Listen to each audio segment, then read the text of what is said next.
Hello दोस्तों, कैसे हो आप सब। उम्मीद है कि आप खैरियत से होंगे। तो आज हम 10th क्लास के साइंस से फिजिक्स का पहला चैप्टर प्रकाश के परावर्तन से ऑब्जेक्टिव जितने भी वीवीआई हैं सबको देखने वाले हैं। इस वीडियो को देखने के बाद आपको कोई और वीडियो देखने की ज़रूरत नहीं है। बिना देर के हुए इस वीडियो को शुरू करते हैं। इसमें पहला क्वेश्चन है कि समतल दर्पण द्वारा बना प्रतिबिंब होता है। तो समतल दर्पण द्वारा बना प्रतिबिंब होता है, यानी समतल दर्पण कैसा प्रतिबिंब बनाता है। क्या समतल दर्पण वास्तविक प्रतिबिंब बनाता है या काल्पनिक प्रतिबिंब बनाता है, या फिर समतल दर्पण वास्तविक और काल्पनिक दोनों प्रकार के प्रतिबिंब बनाता है। तो समतल दर्पण काल्पनिक प्रतिबिंब बनाता है। तो पहला का आंसर हमारा बी जाता है। नेक्स्ट क्वेश्चन की ओर जाते हैं। तो दूसरा नंबर क्वेश्चन है कि परावर्तन कोण होता है, यानी परावर्तन कोण किसे कहते हैं। क्या आपतित किरण और दर्पण की सतह के बीच के कोण को हम परावर्तन कोण कहते हैं, या फिर आपतित किरण और दर्पण की सतह पर खींची गई अभिलंब के बीच के कोण को हम परावर्तन कोण कहते हैं, या परावर्तित किरण और दर्पण के सतह के बीच के कोण को हम परावर्तन कोण कहते हैं, या फिर इसमें डी में पूछा गया बताया है कि परावर्तित किरण और दर्पण के सतह पर खींचे गए अभिलंब के बीच के कोण को ही हम परावर्तन कोण कहते हैं।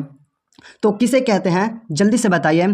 तो इसमें आंसर हमारा होगा डी वाला, यानी परावर्तित किरण और दर्पण की सतह पर खींचे गए अभिलंब के बीच जो कोण बनता है हम उसे ही परावर्तन कोण कहते हैं। दो का हमारा डी वाला आंसर होगा। नेक्स्ट क्वेश्चन की ओर आगे बढ़ते हैं। नेक्स्ट क्वेश्चन है कि प्रकाश के परावर्तन के कितने नियम हैं। प्रकाश के परावर्तन के कितने नियम हैं।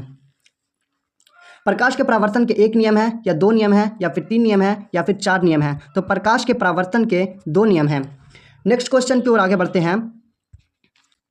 इसमें है कि निम्नलिखित में से किसके द्वारा दर्पण किसी वस्तु का वास्तविक प्रतिबिंब मिल सकता है, यानी कौन सा ऐसा दर्पण है जो वस्तु की प्रतिबिंब होता है वो वास्तविक बनाता है। तो हमारा अवतल दर्पण जो होता है किसी भी वस्तु का प्रतिबिंब तो वास्तविक बनाता है। नेक्स्ट क्वेश्चन की ओर आगे बढ़ते हैं। इसमें पूछा गया निम्नलिखित में से किसके द्वारा बिंदु स्रोत से समानांतर किरणपुंज मिलता है। तो अवतल दर्पण के द्वारा समानांतर किरणपुंज मिलता है। नेक्स्ट क्वेश्चन है कि अवतल दर्पण की फोकस दूरी उसकी वक्रता त्रिज्या के होती है, या क्या वो जो फोकस दूरी होती है वक्रता त्रिज्या के दुगनी होती है, या फिर आधी होती है, या फिर चौगुनी होती है, या फिर बराबर होता है। यानी फोकस दूरी और उसकी वक्रता त्रिज्या क्या दोनों आपस में बराबर होते हैं, या फिर जो फोकस दूरी होता है वक्रता त्रिज्या के दुगनी होती है या फिर आधी होती है। तो जो फोकस दूरी होती है वक्रता त्रिज्या के, जो भी फोकस दूरी होता है ना उसका वक्रता त्रिज्या के आधी होती है। 9 का हमारा आंसर बी वाला है। नेक्स्ट क्वेश्चन की ओर बढ़ते हैं। नेक्स्ट क्वेश्चन है 11 नंबर का क्वेश्चन है कि किसी अवतल दर्पण द्वारा आभास्य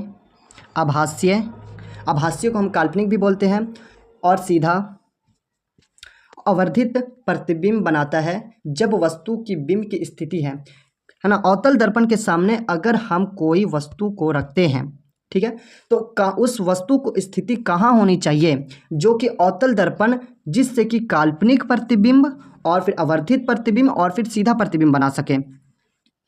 तो किसी भी अवतल दर्पण को हमें आभासी और काल्पनिक अवर्धित प्रतिबिंब बनाना होता है तो हम उस वस्तु की स्थिति फोकस और वक्रता केंद्र के बीच में रखते हैं, जिससे कि अवतल दर्पण वस्तु काल्पनिक और फिर अवर्धित और सीधा प्रतिबिंब बनाता है। तो 11 का आंसर हमारा सी वाला, फोकस और वक्रता केंद्र के बीच में अगर हम किसी वस्तु को रखते हैं तो अवतल दर्पण काल्पनिक, अवर्धित और फिर सीधा प्रतिबिंब बनाता है। नेक्स्ट क्वेश्चन है कि मोटर गाड़ी के चालक के सामने लगा रहता है, यानी कौन सा ऐसा दर्पण है जो मोटर गाड़ी के सामने लगा रहता है। समतल दर्पण मोटर गाड़ी के सामने लगा रहता है, या फिर उत्तल दर्पण मोटर गाड़ी के सामने लगा रहता है, या फिर अवतल दर्पण मोटर गाड़ी के सामने लगा रहता है। मोटर गाड़ी के सामने हम उत्तल दर्पण को लगाते हैं। उत्तल दर्पण को क्यों लगाया जाता है ना। उत्तल दर्पण प्रतिबिंब हमेशा सीधा बनाता है, इसीलिए हम इसको उत्तल दर्पण को लगाते हैं। नेक्स्ट क्वेश्चन है कि अवतल दर्पण द्वारा बना प्रतिबिंब होता है तो अवतल दर्पण द्वारा बना प्रतिबिंब होता है। अवतल दर्पण कैसा प्रतिबिंब बनाता है? क्या अवतल दर्पण हमेशा सीधा प्रतिबिंब बनाता है या फिर हमेशा उल्टा बनाता है, या फिर अवतल दर्पण ना तो सीधा बनाता है ना ही उल्टा बनाता है, या फिर सीधा भी बनाता है और उल्टा भी बनाता है? तो अवतल दर्पण द्वारा बना प्रतिबिंब कैसा होता है, इसमें यही पूछा है ना। तो अवतल दर्पण हमेशा सीधा प्रतिबिंब बनाता है। नेक्स्ट क्वेश्चन है कि दाढ़ी बनाने में किस दर्पण का उपयोग करते हैं? दाढ़ी बनाने में किस प्रकार के दर्पण का उपयोग करते हैं? तो उत्तल दर्पण के सामने दाढ़ी को बनाया जाता है, या फिर अवतल दर्पण के सामने बनाया जाता है, या फिर समतल दर्पण के सामने बनाया जाता है, या फिर इनमें से कोई नहीं? तो इसका आंसर कि दाढ़ी बनाने में किस प्रकार के दर्पण का उपयोग किया जाता है, तो दाढ़ी बनाने में अवतल दर्पण का उपयोग किया जाता है। नेक्स्ट क्वेश्चन है कि एक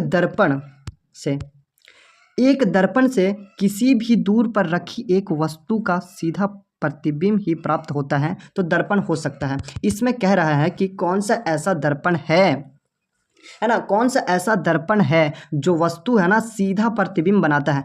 समतल भी हमारा प्रतिबिंब सीधा बनाता है और उत्तल भी हमारा प्रतिबिंब सीधा ही बनाता है, तो इसका आंसर समतल अथवा उत्तल दोनों हो जाएगा। तो this is right answer of this question 16 का सी वाला। नेक्स्ट क्वेश्चन की ओर आगे बढ़ते हैं, ये शायद हमारा आखिरी क्वेश्चन है। इसमें पूछा गया है कि संबंधित f is equal to R by two सत्य है। इसमें कह रहा है कि यानी f is equal to R by two किसका सूत्र है, किसका सूत्र है, और इस किस पे काम करता है, कौन सा दर्पण पे काम करता है? उत्तल दर्पण पे काम करता है अथवा अवतल दर्पण पे काम करता है, या फिर अवतल दर्पण पे करता है और उत्तल दर्पण पे नहीं करता है, या फिर पूछ रहा उत्तल दर्पण अथवा अवतल दर्पण दोनों पे काम करता है। तो f is equal to R by two, F is equal to R by two है ना, आर बाई टू ये इस उत्तल अथवा अवतल दोनों प्रकार के दर्पण में काम करता है। वीडियो यहीं पे समाप्त हुआ। उम्मीद है कि ये वीडियो आपको पसंद आया होगा। अगर आपको ये वीडियो पसंद आया है तो हमारे चैनल को सब्सक्राइब करें, लाइक करें, शेयर करें, हमें सपोर्ट करें। सो प्लीज़ इस वीडियो को देखने के लिए धन्यवाद।